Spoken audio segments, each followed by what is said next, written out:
Salut les voyageurs, j'espère que vous allez bien. Nouvelle journée qui commence ici. Je suis à Medellín en Colombie. Colombie, vous savez, le pays dont tout le monde parle en France en disant attention, la Colombie c'est un pays hyper dangereux et tout. Et ben franchement, depuis que je suis arrivé ici, il n'est pas arrivé grand chose. Encore une fois, attention aux préjugés, venez par vous-même visiter le pays et faites-vous votre propre avis. Aujourd'hui, on est parti, alors pour parler du sujet justement du danger, on est parti pour aller visiter la Comuna 13. Alors qu'est-ce que c'est que la Comuna 13? C'est un des quartiers les plus dangereux de Medellín, anciennement, donc c'était connu pour son taux de criminalité, son trafic de drogue, des gens qui étaient tués assez régulièrement, qui étaient entassés devant les églises, et donc c'était un quartier, c'est toujours un quartier de Medellín, mais ce quartier a une particularité, c'est que depuis les années 2000, le maire a volonté de changer ça, et le quartier est passé d'un des quartiers les plus dangereux au monde au quartier, un quartier qui a été transformé, qui a été amélioré, qui aujourd'hui est devenu un quartier touristique emblème de finalement la transformation de la ville et de la Colombie. Donc on est parti pour aller visiter ce quartier. Je ne sais pas trop à quoi m'attendre, j'ai vu quelques photos, ça a l'air plutôt coloré et sympa, mais ce que je pense qui est intéressant à voir là-bas, c'est l'énergie qui se dégage de ce quartier. Donc aujourd'hui, nouveau vlog qui commence à Medellín pour aller visiter la Comuna 13. C'est parti, nouvelle journée.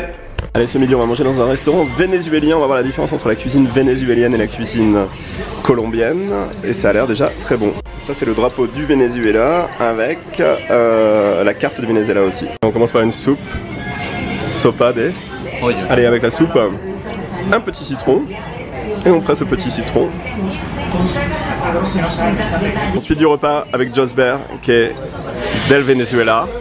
¿De dónde? Bolívar. Bolívar. ¿Y qué vamos a comer? Esto es el pabellón, la comida típica de Venezuela. ¿Cómo se dice? Pabellón. Pabellón.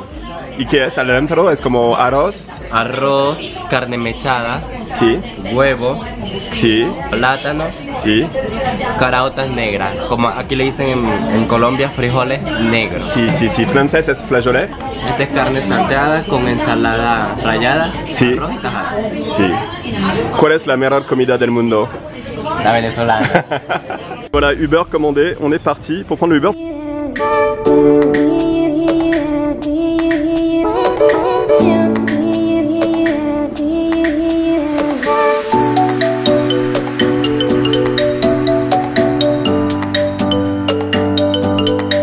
Ça, en fait, c'est une petite place, et depuis cette petite place, c'est là qu'on prend l'escalator. C'est vrai, c'est le plus grand escalator en plusieurs parties ici de Colombie, donc on est parti pour le prendre. Allez, deuxième escalator qu'on est parti pour prendre ici, et regardez, la Comuna 13 c'est connu pour ses graffitis, et on va demander à Josber de nous expliquer dans 2 minutes.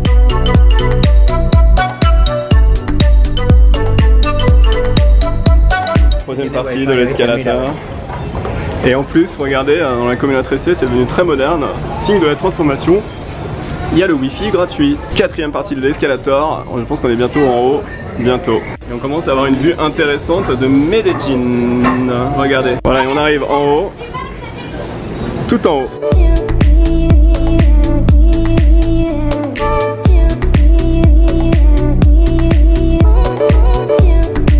Et voilà la vue qu'on a d'ici en haut de la Comuna 13, sur toute la ville de Medellín. Josber, ¿qué es acá la Comuna 13? ¿Puedes explicar qué es?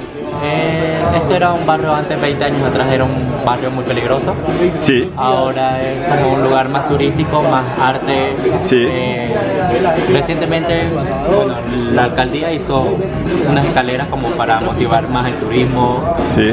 Y que sea un sitio más familiar. Sí. ¿Tú eres de Medellín? No. No, yo soy venezolano. ¿De Venezuela? ¿De dónde? ¿Caracas? No, Bolívar. Bolívar. Al oriente del país.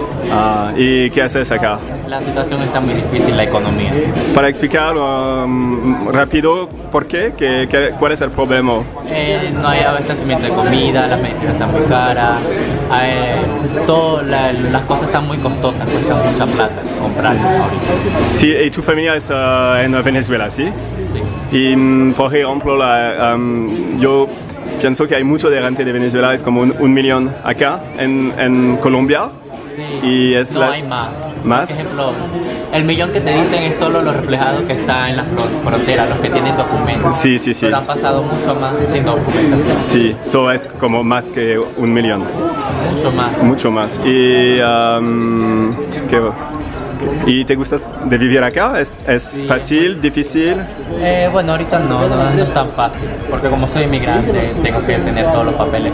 Y Pero es también muy bonito. tú necesitas a tu de trabajar por ayudar a tu familia, ¿sí? Como Claro, para tu cuidar a mamá. mi familia, a mi mamá, a mis hermanos, Sí, a mis tías. sí. Gracias para todo.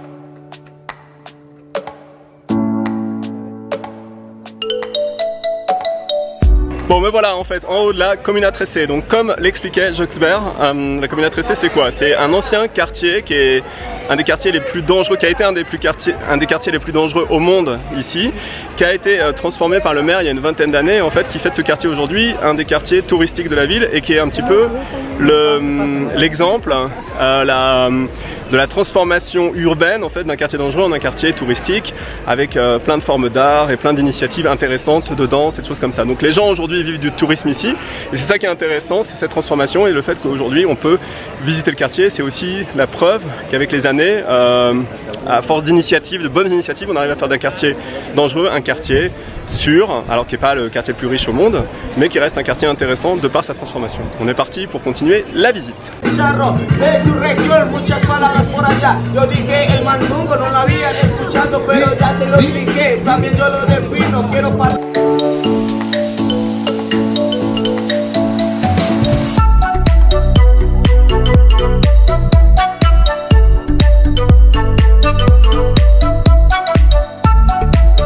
Cette petite spécialité locale qui a l'air très bonne. Eso es muy tradicional. ¿Cómo se llama?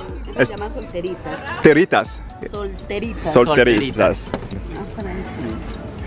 ¿Qué es eso? ¿Leche condensada? ¿Cómo se dice este? ¿Y eso? Terita. ¿Cómo hace? Tiene 95 años. Es bueno. Yo quiero. También con zanahoria. ¿Sí? Ahí vienen las casadas. Allez, on prend un deuxième, toujours avec Prepara con Josbert. zanahoria.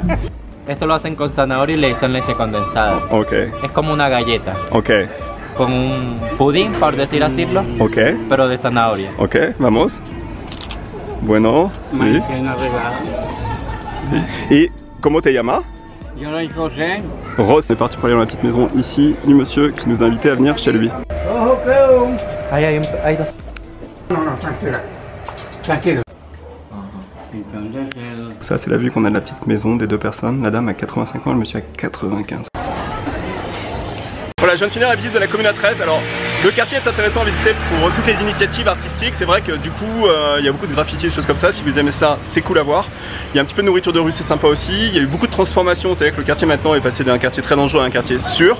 Et donc ça, c'est vrai que c'est une initiative intéressante. C'est un exemple à prendre dans beaucoup de villes latino-américaines. Maintenant, il y a encore des vieilles habitudes qui sont prises et il y a encore des gens qui souffrent de ça, notamment ces gens âgés que j'ai rencontrés, et ça m'a fait quand même pas mal de peine parce que de voir ça, c'est triste, ils n'ont rien et on leur demande de payer s'ils veulent rester. S'ils payent pas, en fait, ils se font dégager. Donc voilà. Allez, on continue la journée. Je sais pas où on va. Il faut trouver de l'argent liquide dans le coin. Je sais pas où on va trouver ça, mais on va continuer quand même. On est parti.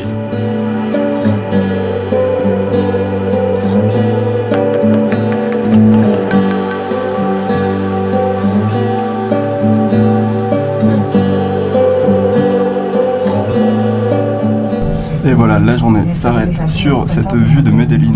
Il pleut, donc j'espère que la vidéo du jour vous a plu. Je suis dans le téléphérique. Si vous êtes abonné à ma chaîne et que vous suivez mes aventures depuis quelque temps, je vous remercie. Si vous n'êtes pas encore abonné, n'hésitez pas à vous abonner. C'est une chaîne qui parle de voyage, d'évasion, de technologie. Et moi je vous dis à très vite pour de nouvelles aventures sur la chaîne de Benji Around the World.